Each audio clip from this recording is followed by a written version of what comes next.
সংগ্রামী আমার সাথী ও ভাই বোনেরা, এখানে উপস্থিত আছে বেলকুচি মিটিং অ্যান্ড ডায়েরিং এর শ্রমিক কর্মচারী সকলকে অবগত করে আমি জানাচ্ছি যে সাভার থানাতে বেলকুচি মালিক শহীদুল হক আর তাদের গ্যাসবেন ম্যানেজার আসাদুল ইসলাম আসাদকে দিয়ে যে মিথ্যা মামলা করেছে, আমি স্পষ্টভাবে বলে দিতে চাই, উনি সেই 10 কোটি টাকা যে চুরি অপবাদ দিয়ে শ্রমিক নেতা আব্দুল সালাম এবং মুজিব পাটোয়ারির নামে যে মিথ্যা মামলা করেছে সেটা 72 ঘন্টার ভিতরে মিথ্যা মামলা তুলে দিতে হবে এবং শ্রমিকদের নামে মিথ্যা মামলা তুলে দিতে হবে।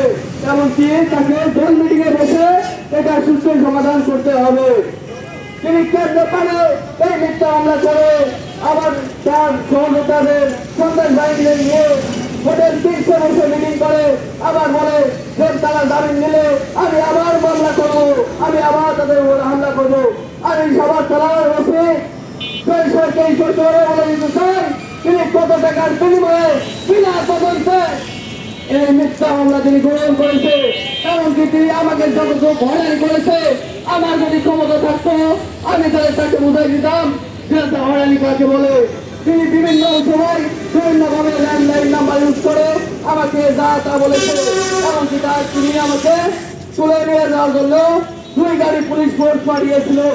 আমার এক সহযোদ্ধা ভাই ওখানে ছিল দেখে সেদিন কাছে আমাকে কিছু করতে পারি নাই।